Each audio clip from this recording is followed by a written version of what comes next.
ทิตย์กับวันจันทร์เนาะโดยมันสร้างบ่ได้มาโดยยุติก่อนพี่น้องเนาะมีการเขาพักก่อนกินปลาติดคุกขอพักกินปลาติดคุกแม่นอ๋อไปกินงั้นดองบัดนี้แม่นอ๋อไหวได้เนาะยังบ่เบิดบ่ยังจะแพ็คบ่ได้เบิ่งฮะพุ่นน่าจะเอาพีขึ้นมาอยู่นี่เนาะเอาพีขึ้นมาหอยนี้คือซีเมนต์แถวนี้เฮ็ดหิ่งข้างในบ่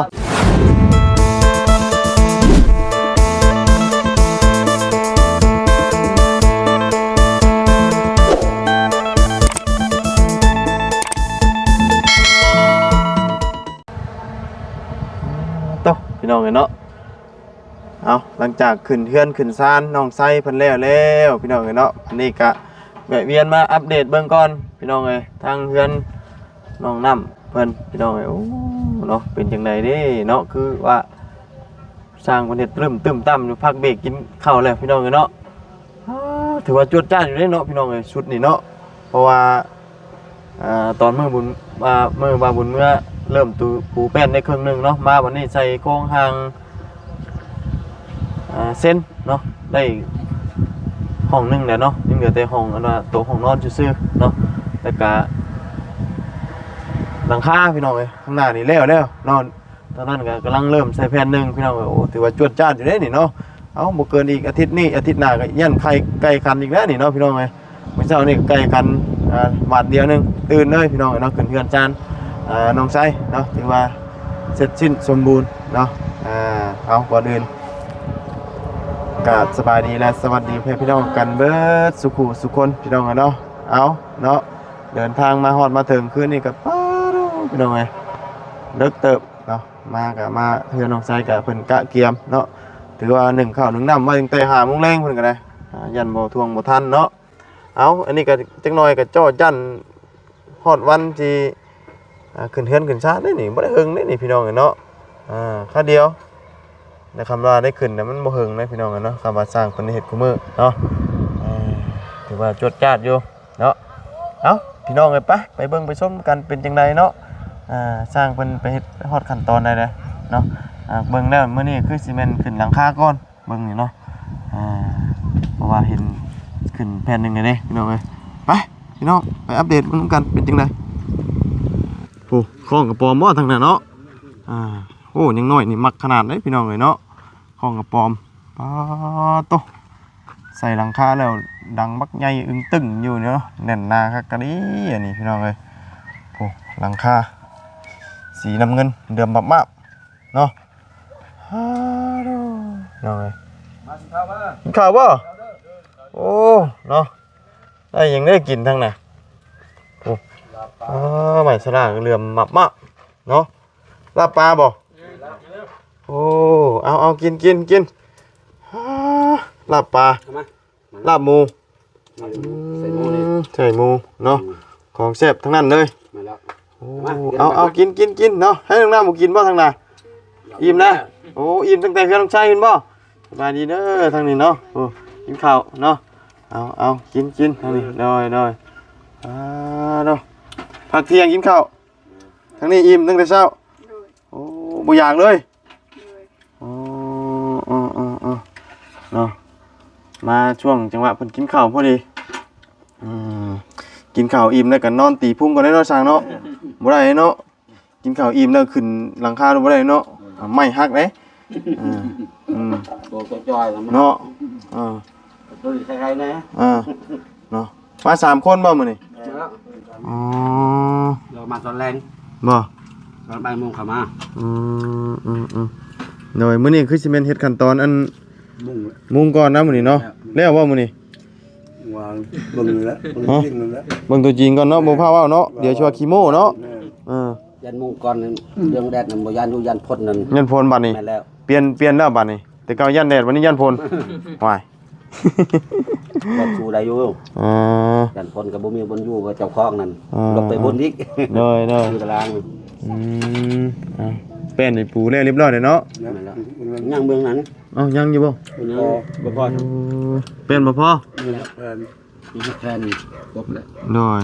สั่งมาเรียบร้อยแล้วบ่หวานแจงคืองานแล้ว เป็นบ่พอเนาะ มันก็พออยู่มันเฮ็ดมันงามบ่พอแล้ว ฮะ มือวันทิศมือวันจันทร์อายขอพัก มื้อวันอาทิตย์ แมนวันทิศกับวันจันทร์ วันอาทิตย์กับวันจันทร์ใช่มั้ยนี่บ่ แมนมือแล้ว มื้อนี้วันศุกร์ วันศุกร์มือวันเสาร์มือแล้วมีวันทิศแล้ว วันอาทิตย์กับวันจันทร์เนาะ แม่นก็ ได้เฮ็ดแต่มื้ออื่นเนาะ แมนเรียกจะเป็นเรียกแบบล้านสาวเอาผัว โอ้ด้านสาวเอาผัวเฮ็ดดองโอ้ นั่นแจ้งทีมงานอะไรมาก็แจ้ง โดย ก็ อ่า ชงมือ โดยแจ้งการไว้เลยเนาะ แมน เพื่อบ่เป็นการเสียเวลาเอาแต่ว่าได้ขึ้นแล้วอยู่ดอกหลังคาเนาะ นั่นแล้วหลังคา แล้วหลังคาพอดีแล้วก็ตีเส้นท่าพร้อมเลยเนาะเพื่อฮอดวันอาทิตย์ ตั้งในเส้นยังได้ทั้งนั้น เดี๋ยวทั้งนั้น เป็นปูเอาจุโจ้ไว้ อ๋อ มันได้เป็นปูเอาตีแล้ว โจไปก่อน แมนชมก่อนมันได้เป็นปู โดยเอากินข้าวอยู่ฉันเนาะป้าน้องน้ำพาขึ้นหวนเบิ่งในหน้าเฮือนงามนี่เนาะอยากเบิ่งได้นี่เนาะตั้งแต่เมื่อมื้อนั้นก็ทันได้เร็วเนาะเมื่อมาเฮาก็ได้มาตอนคืนเมื่อตอนคืนเนาะเอาปุ๊บปึ๊บข้างในนี่ค่ากะดีนี่เนาะอันนี้กันยังบ่พอบ่นี่กะ ยัง โอ้กันใดยังบ่พอหมองนี่กันเนาะเอาโอ้นี่คือเพิ่นหากระใช้ได้ซ้ำนี่เนาะ โดย อ๋อเพราะว่าข้างนั้นมันยังบ่มีแป้นเพิ่นก็เลยใส่หลังคาก่อนหลังคานี่แล้วตัวนี้เนาะโอ้เอาถือว่าโฮมแล้วบาดนี้เนาะตัวนี้เนาะเอาบาดที่นี่พี่น้องให้นั่งก่อนโอ้ช่างบ่นอนนี่น่ะฮะ บ่ฮู้ บ่แม่นช่างบ่ บ่แม่น โอ้เนาะเอาถือว่าเลี้ยวไปเพียงหนึงแล้วพี่น้องเอ้ยเนาะโอ้ยฮอดนั่งก่อนเนาะใครแน่เย็นๆหน่อยนึงพี่น้องเอ้ยเพราะว่าปัญหาก็ได้ขึ้นแผ่นหนึงนี่เนาะเพิ่นตอกแล้วติน่ะ แล้วพักยังพักนะ อ๋อมื้ออื่นเพิ่นเฮ็ดอยู่มื้ออื่นนี่มื้อนี้เพิ่นบ่แล้วนี่ก็มื้ออื่นมาซ้ำนะนี่เนาะ โดย มาซ้ำตัวนี้แล้วก็น่าจะได้ตีเช่นฝั่งนั้นก่อนเนาะฝั่งนี้น่าจะก็ฝั่งนี้นะเพราะว่าฝั่งนี้นะเป็นบ่พอเนาะเป็นบ่พอเพิ่นอาจจะบ่ได้เฮ็ดเนาะวันอาทิตย์กับวันจันทร์เนาะ โดย เป็นสร้างบ่ได้มา โดย ยุติก่อนพี่น้องเนาะมีการ เขา ยุ พักก่อนกินปลาติดคุก ขอพักกินปลาติดคุก แม่น อ๋อไปกินงานดองบัดนี้ แม่น อ๋อบ่ไหวได้เนาะ โดย ยังบ่เบิดบ่ ยัง จักแพ็ค บ่ได้เบิ่ง ฮะ บ่ได้เบิ่ง บ่ได้เบิ่งเลย แม่ อ๋อ ค่อยบ่ได้เอา โดยกินสลับปรับเปลี่ยนอยู่เนาะ โดย มื้อนี้ก็มีลาบปลากับอันน่ะเครื่องในหมูเนาะ โดย เป็นซอยหั่นสู่ช้างกินอยู่ มื้อใดก็กินปลาติดคุกมื้อใดกินไข่ อืม เขาเปลี่ยนเอง บ่ แม่ หากระเปลี่ยนนี่บ่หรือว่าจังได แม่ อืมโดยเอาเมื่อกี้นี่กระทั่งมาเสียงเพิ่นคุยกับช้างเรื่องไอ้สิเฮ็ดอันนั้นบ่ โดย เฮ็ดอันว่าอันโต๊ะนั่งเนาะ โดย โต๊ะนั่งคืออันที่ว่าบาบุญให้เบิ่งแบบ ซองนั้น ฮะ สองห้องนี่เฮ็ดอันนั้นเตียงนั่ง โดยเป็นตัวเอว อีนี่ใส่มันยัง อันนี้หมองนี้บ่ได้ใช้หรอวะบ่ได้ฮอดหรอวะ แม่น บ่ได้ฮอดพี่เนาะ โดย ฮอดมีแต่ห้องนั้นกับอันนั้น ห้องนั้นก็ห้องนั้น โดยแต่พอคนเดียวกันแหละที่ว่าให้บาบุญแนะนำให้บาบุญนะพี่น้องกันเนาะที่ว่าบาบุญให้เบิ่งรูปตอนนั้นแหละเนาะทีนี้ทั้งพอเพิ่นให้ทั้งบ่เสียงเพิ่นดำเนินการเนาะก็คักพี่น้องกันเนาะตามที่ว่าแบบที่ว่าพ่อเพิ่นส่งมาให้นะคือแป้นอหย่างนี้ก็เพิ่นแนบเขาคักเนาะงามพี่น้องเอ้ยคักอิ่มแล้วว่าช่างอิ่มไว้แท้เนาะกินของแซ่บมันอิ่มไว้กินอิ่มอยู่บ่ไปเช้านี่ อิ่ม อิ่ม โดย แซ่บอยู่บ่ แซ่บ ฮะ แซ่บและซีนควายมาให้แซ่บ แซ่บได้กินกล้วยไว้แซ่บติ แม่ ครับกินกินกล้วยบ่แซ่บนี่แม่นบ่แม่นได้เนาะ แม่ คือว่า จำแจ่วใครแน่บ่แซ่บ น้อยจำเจียวนี่บ่แซ่บชิ้นกล้วยนี่แซ่บเนาะ แม่ คือกันกับช่างคุณจำเจียวนี่ก็เมื่อยกันเนาะมีแต่อยากลงมาพักผ่อนเนาะเพราะว่าขึ้นหลังคามันฮ้อนแดดมีแต่ลงเนาะเราก็ได้มีจักแผ่นนี่น่ะ8แผ่นเท่ากับมีเหลือ7เป็นบ่แม่นแหละอ๋อมุงกับบ่เฮิงเนาะเพราะว่ามุงมันยาวชั่วเดียวได้เด้บ่แล้วก็จักหน่อยนำนี่เนาะบ่แล้วก็บ่แล้วแต่อันทางนี้เนาะเพิ่นยังบ่ได้ตัดได้เนาะตัดเบิดแล้วบ่ส่วนนี้กะมุงแล้วพุ่นเนาะอ๋อโดยมุงแล้วแล้วจังตัดเนาะโดยอันลูกติงใหญ่นี่คือมีฮอด3อันนี่น่ะ3อันใส่นี่น่ะบูฮะข้างล่างอันนึงบ่ข้างเทิงอันนึง2ฮะใช่ยันใส่อยู่นี่อันนึงเขาว่าถามสิพี่บ่ไปเว้ากันคือกันอันนี้เฮ็ดสูงได้บ่อันนี้น่ะเฮ็ดแบบสูงได้บ่3อัน3เงินปูนาแล้วน้อยเพราะว่าไงนี่ไม่พนักเนาะไม่พนักคดสิแต่เพื่อนปูหน้าเลยแม่นบ่อ๋อโดยอันนี้คือลูกติงซื้อมาแล้วเนาะอันนี้ก็มีแต่เป็นสิเฮ็ดแบบใดเบิ่งก่อนเนาะฮ้อนมื้อนี้บดอยู่แต่ว่าฮ้อนเนาะโดยอบอ้าวเริ่มพ่นแล้วฝนมันขึ้นฝนจังเนาะแม่งสิเฮ็ดยังนั่นน่ะอันแยงน่ะเฮ็ดชวนอยู่ไสน่ะสวนบ่นั้นเลยฮะแถวนั้นแหละสิปลูกอยู่ไสสิปลูกนั้นนี่แม่สิปลูกให้ได้น่ะมันก็บ่สิบ่เป็นเดินบ่เป็นเดินกับปลูกฮะปลูกผักยังเดี๋ยวนี้สิปลูกผักยังผักบัวผักหอมผักบัวผักหอมโดยพอได้เจียวเนาะโดยพี่น้อยผักกินข้าวแล้วก็นอนนะสั่งเนาะนี่มันห่มไปเด้มองนอนก็มีเลยเพราะว่าช่วงลายทั้งนี้เพิ่นบ่ค่อยถือกันดอกว่าอันคลำเนาะอันเรื่องนอนนี่เห็นนอนขึ้นนอนก่อนทุกหลังนะเจ้าของเฮือนนะ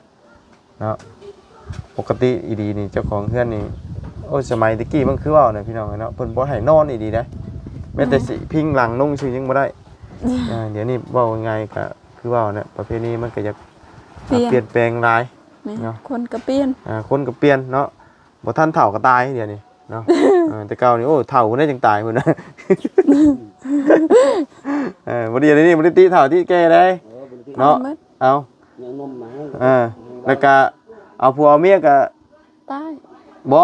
น้อยเข้าทุกมื้อเนาะขึ้นเบิ่ง12ปีอันเห็นในคลิปก็12ปีเนาะมันสิใหญ่ยังเนาะให้ไปนอนอันน่ะชนเผ่ายังให้ไปนอนอันน่ะอยู่กระตุบรอถ่าผู้บ่าวมาน่ะแม่ทางนี้คือกันบ่บ่ได้ไปเล่นบ่แบบว่าเฮ็ดอันนั้นคืออันนั้นหลายชนเผ่านะชนเผ่าอีหยังบ่ทางอันนั้นเพิ่นเอาเฮ็ดกระตุบบ่กระตุบแบบว่าเพิ่นไปปลุกให้ผู้หญิงนี่ไปนอนถ่าผู้บ่าวมาบ่อยู่บ้านค่อย12ปีนึงได้นอนถ่าผู้บ่าวมาหั่นน่ะแล้วก็แม่นคำในลิฟต์เข้าในเฮือนเนี่ยก็ไม่ใส่อะไรตีป้องเขาเลยนะไม่ออกมาเลยอยู่บ้านสมบ่าวบ่ฮะอยู่บ้านสมบ่าวบ่เห็นในทั้งไหนว่าทั้งเหนือบ่ฮู้คือกันเนาะประเพณีเนาะเอ้าแบบว่าคนอยู่ข้างนอกนี่เต็มอยู่เนาะเห็นในคลิปก็พอผู้ชายลิฟต์เข้าไปแล้วเอาผ้าไล่อัดอ้อมเอาลึกยังใส่หวยออกมาได้ผัวแล้วผัวบ้าเอาเห็นในคลิปบ่เด้อเนาะประเพณีในคลิปเอากันในคลิปกับเพิ่นกับไปถ่ายคือกันกับซุ่มละว่าวไปนี่แล้วแต่ว่ายังน้อยนะ12ปีนะซึ่งมันเด็กน้อยหากันใหญ่นะเนาะซ้ำน้องใส่12ซ้ำนี่แหละสิใหญ่ยัง12ปีเนาะ12ปีเห็นนอนถ่าเอาผัวนะคือแบบว่าบ่ได้เฮ็ดหยังนะเนาะ ว่าง่ายคำบ่เอาผัวเอาเมียไว้อยู่พี่น่ะคือเฒ่าบ่ แม่ แสดงว่าเฒ่าแล้วนี่ เท่าแล้ว บ่ได้ผัวบัดนี้น่ะ เท่าแล้ว เนาะ บ่ได้ก็ยามีเงินงามแล้วก็นอน คำว่า10 คือลาวเฮามันอุ้ยไงนะจะเอาได้ คำ17 18นี่เพิ่นว่าเฒ่าแล้วบ่ นั่นเด้อ น้อยอายุว่า12ปี 12 13นี่แม่นเอาผัวนี่คำว่าอันนี้เท่าไหร่ก็20บ่ เศร้า 22นี่เฒ่าแล้วนี่ เฒ่าแล้ว บ่มีแล้วนี่เนาะ ยังโอ้ยนี่ยัง หายากเลยเนาะ กำลังเริ่มแล้วนี่ เริ่มหายากเลยเนาะ เริ่มหายากผัวแล้ว อายุเท่านี้ เท่าเร็วเนาะ คือว่าสิได้อยู่บ่ใช่ บ่ได้ เท่าเร็ว สร้างนี่แหละทางสร้างได้ทาง เนี่ย ทางที่กอกได้ทาง หาผัวยากบ่ติคนทางนี้ เขาบ่มักคนเท่าแล้ว ก็หมายว่าซาวหน่อยๆนี่เนาะถือว่าหายากกันเนาะ โดย โดยคำว่าทางลาวลุมเฮากับคำว่านั่นก็กันต่ำกับ30ยังว่าเฒ่าแล้วน่ะเนาะ30น้อยๆสินะเนาะซาวอีหยังนี่มันก็โอ้ยยังวัยรุ่นกำลังสร้างโตเนาะเนาะปกติเพิ่นก็เอาผัวเมียมันก็30ปลายเนาะซุมื้อนี้น่ะน้อยลงอนาคตต่อไปนี่เพิ่นสิหาไม่แส่มาให้ดอกเอามาเขือเด้ คือบุหานเขาเล่าแล้วนะ บุหานเพิ่นเล่ามาอยู่เด้เพิ่นสิเอามาแม่นเอาบ่ได้ปิดแล้วแม่ เอาหน่อยลงเนาะ แม่เลย เอาก็แม่นเนาะจากเอากันซุมื้อ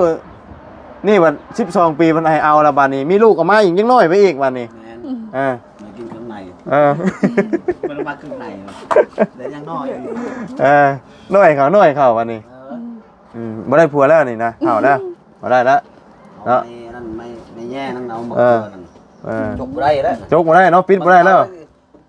ชอกพี่ซัมนี่ชอกเข้าได้แล้ว เพิ่นเล่ามานี่เฮาก็เว้าตามเพิ่นเล่าเนาะหากแต่ว่าคือสิเป็นจริงอยู่เด้เพราะว่ามันตามยุคตามสมัยมันนี่มันสิเป็นจริงอยู่ได้มันน้อยเข้าเด้เนาะเอาจากเอาผัวเมียตะกี้30 40เนาะบัดนี้12 13ผัว10บาท10ปีบัดนี้ห่านน้อยลงมาเรื่อยๆลูกบัดน้อยลงมาอีกบัดนี้ แม่นอยู่ เนาะ อยู่บ้านล่างใหญ่นั่นน้อยกว่าลูกตัวนี้อีก จักปีน่ะ ได้ลูกจักเลยน้อยลูกตัวนี้ได้ลูกเลย ประมาณ11ปีแล้วเนาะโอ้11ปีแล้วว่ะ คนลาวเฮาตามตามเอาน้อยมันอายุมาแก่แบบนั้น 11 ปีมีลูกเนาะบางคนเนาะเอานาก็แยกลองไปเลย พวกมันก็น้อยเขานี่เนาะทางนี้เนาะว่าง่ายเช้ากินนมให้เอาผัวแล้วเนาะโอ้เก่งนมเมียให้เอาผัวแล้วนะสาวตัวนั้นแล้วเลยเอาเนาะอันนี้ก็ว่าเรื่องสอบนึงก็แบกบ่ได้เอาสอบหน่อยเด้เนาะได้แล้วเดี๋ยวนี้ นี่นะโอ้50โลเอามือเบื้องนึงเลยจวบ เดือเตไปเรีย ยัง น ตะกี้คือคนเพิ่นว่าคนสูงตะกี้ยังคนสูง8ศอกบ่เพิ่นว่านะ นั้น คนสูงนี่เนาะสมัยกี้เนาะ8ศอกมันก็ห่วยเนาะอันนี้ศอกนึงบ่นี่น่ะ8ว่าบ่เพิ่นเอิ้นน่ะ8ว่าติเนาะคนสูง8ว่ากันนี่เนาะวางเนาะสูงเด้พี่น้องเอ้ยอันนี้เฮาก็ พลังนั้นแหละ ได้ยินต่อมาสิดอกเฮาก็เว้าไปตามได้ยินไว้เนี่ยเนาะเอาเดี๋ยวยางเลาะเบิ่งก่อนพี่น้องเอ้ยเป็นจังได๋ยังบ่ได้ยางเลาะเด้นี่ให้ยางดูน้ำเนาะเบิ่งดูพี่น้องเอ้ยรอใหม่รอ ฮะให้สร้างเพิ่นนอนก่อนอันนี้ตั้งแล้วนี่เนาะ โดย อันนี้กันนี้เนาะกันไปนี้คำว่าลูกติงอันเส้นนี่ก็สิได้ใช้แต่ข้างนี้เนาะ โดย ข้างนี้กับตัวนี้ก่อนหน่อยนึงนี่กับหันเนาะเพราะว่าส่วนทั้งนั้นนะ ใส่ลงติ่งคือกันนี่ ฮะบ่อันนี้บ่ได้ใช้ใส่ไมซาร่าเด้ใส่นี่เด้นี่ ส่ผ้าไม้ชะละเนาะอันนี้ประตูหน้าต่างเนาะพอได้ซองเนาะเอาพี่น้องเลยนี่หมักตุ้มเต้าเนาะตัวเลขมีเลขจักนี่มึงดูโอ้มีปลาพร้อมมานี่หมักตุ้มเต้าใหม่บ่โอ้น้ำยังอยู่หามึงเลขมึงเบอร์กันเพื่อ พวกไม้เนี่ย นี่กกไม้ แม่น โอ้เนาะผมมีบ่จักโตเนี่ยพี่น้องไอ้พ่อได้ร่ำได้รวยน้ำเพิ่นเนี่ยเนาะซื้อเลข10 ปลายปีบ่เคยเข้าให้จักโตอยู่พี่น้องเอ้ยเนาะโคตรโพเลขนี่ก็ได้เอาเพิ่นพักก่อนเพิ่นจังจะได้ขึ้นอีกบ่แล้วหรอกมื้อนี้เนาะ บ่แล้วมื้ออื่น มื้ออื่นนะมาซ้ำเช้าเนาะ โดย มาซ้ำแล้วก็เบิ่งน้ำกันเนาะวันอาทิตย์นี่แม่นหยุดเนาะอาทิตย์กับจันทร์เพิ่นสิหยุดไปงานแต่งหยุดงานตรงนั้นแต่งก่อนเด้อพี่น้องเอ้ยเนาะฮ้อนมื้อนี้เนาะเมื่อเช้านี้ก็ตั้งน้ำเพิ่นก็ไปขึ้นเฮือนขึ้นศาลน้องไสเนาะไผพาไปซั่นไปไผซั่น อีพ่อไปส่ง อ๋อแล้วเรากลับมาบ่ โดยมาส่งแต่6 โมง เราไปส่ง โดย 6 โมง โดย เลยแล้วเราก็กลับมา โดย เพราะว่าบริมีรถเนาะทั้งพอเพิ่นไปส่งตอนมากับประจันบ่ โดย มากับประจันมาส่งตอนมาเนาะเอาอันนี้ก็บ่หึงเนาะนี่บ่เกินอาทิตย์หน้าเนาะสร้างน้อยเนาะแล้วเสร็จสมบูรณ์เนาะนี่บ่เกินอาทิตย์หน้านี่เนาะอาทิตย์หน้านี้เสร็จสมบูรณ์เนาะได้ขึ้นนอนแท้เนาะอันนี้นี่เลี้ยวพุ่นน่ะจังจะเอาพีขึ้นมาอยู่นี่เนาะเอาพีขึ้นมาหอยนี้คือซีเมนต์แถวนี้เฮ็ดหิ่งข้างในบ่ฮะเฮ็ดหิ่งข้างในบ่หม่องเอาพีขึ้นมานะ บ่ฮู้ ฮะ บ่ฮู้ บ่ โดย โอ้เพิ่นไว้อยู่กระยังบ่ได้พี่น้องไอ้ผีได้นั่นน่ะเบิ่งใช่เบิ่งนี่อันนั้นคือผีพี่น้องอยู่ในกระยังพี่ใส่พี่มีแต่ไม้ ฮะ เว้าพี่ ไม้เนี่ยไม้เป็นไม้อันถือผีแม่นบ่ แม่นเว้าไม้ถือพี่ใกล้เว้าพี่นำบ่าเว้าพูดพี่พี่ใส่เห็นพี่เห็นแต่ไม้ ไม่ถือผีเนาะ นี่ เป็นไม้ประเภทนี้ที่ว่าผีอยู่ในหั่นนะเนาะFC เพิ่นว้าวว่าเป็นเฮ็ดเฮือนให้คนอยู่บ่เฮ็ดเฮือนให้ผีอยู่บ่นี่เพิ่นว่าว่าเป็นเฮ็ดเฮือนให้คนอยู่เพิ่นว่าเนาะเฮ็ดเฮือนให้ผีฉันนี่ว่าเพราะว่าส่วนหลายเพิ่นนับถือผีเด้เนาะเอาผีขึ้นมาอยู่นี้อยู่ห้องนี้กราบไหว้อยู่นี่แม่นบ่ แม่ ต้องกราบไหว้ข้างในที่ว่าอันผีนี่ก็ได้กราบไหว้คือพระนี่บ่ บ่ฮู้ หมู่กัน ดู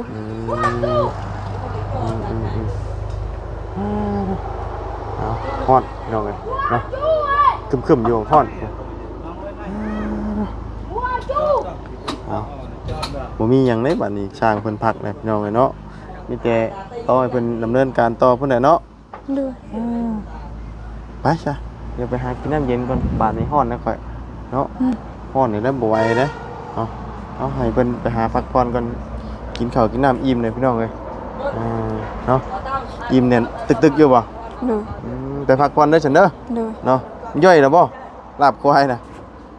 ฮะ ไม่ยังย่อย เอ้ามันยุบแล้วท้องยุบแล้วบ่ ยัง ยังบ่ยุบอยู่ ดู โอ้กินลาบควายเลยพี่น้องเอ้ย เอาจ้ะเนาะสบายดีก่อน สบายดี โอเคพี่น้องให้เพิ่นไปหาพักผ่อนกันเนาะให้สร้างเพิ่นกับผมนอนตีพุงก่อนกินอันน่ะใส่หมูลงไปยังปดอยู่แล้วก็ได้นอนมีบก่อนบัดนี้เนาะไหวแล้วเนาะโอ้ลูกติ่งนี่ยังใส่คือเก่าบ่สร้างใส่ไปแบบใดใส่ข้างหลังคือเก่าแต่อันว่าโต๊ะนั่นก็เฮ็ดแบบอันเลขาออกมาเนาะอ๋อเนาะนี่ฮะพุ่นได้เท่าแล้วเบิดอันพวกนี้พุ่นน่ะเนาะจังได้เฮ็ดน้ำหลังเนาะเฮ็ดน้ำหลังเด้อแต่อันนี้นี่เฮาตีก่อนบ่ได้บ่บัดอันมันบ่มีแป้นนี่ ไม่มีแฟนเลย ต้องถ่ายเฮ็ดพร้อมกันได้บ่อ๋อ มันจุกไว้ โดยเท่าใส่แป้นตัวนี้ก่อนคำว่าอันนี้แล้วมื้ออื่นมาก็บ่มีได้เฮ็ดตัวนี่ ใช่ลูกพี่ใส่ลูกติงบ่อ๋อใส่ลูกติงมุมนั้นก่อนเนาะตัวนี้ก็บ่พอแม่นบ่เออ มาอยู่ที่แผน 6แผ่นนี่แม่นพอได้เนาะมุมนี้ก็บ่พอถือว่ามุมนี้ก็บ่พอเนาะมื้อนี้ก็สิเอาแผ่นหลังคาลูซิ่งขึ้นมาก่อนอันนี้ก็ใส่เช้านี่บ่นี่น่ะ แม่น อ๋อใส่เช้านี้เนาะใส่เช้านี้หมดเลยนี่ก็เริ่มได้แผ่นหนึงครับเอาจดจัดอยู่เอานอนตีพุ่งเด้อฉันเด้อ ให้เพิ่นนอนพักก่อนเนาะให้มิดข้าวเลี้ยงกันก่อนเด้บ่ได้อันน่ะมิดข้าวมันยังบ่ทันได้คุยเนาะโอ้ขึ้นไปนักเด้นักท้องนักใสพี่น้องเอ้ยเนาะกินข้าวต้องนอนตีพุ่ง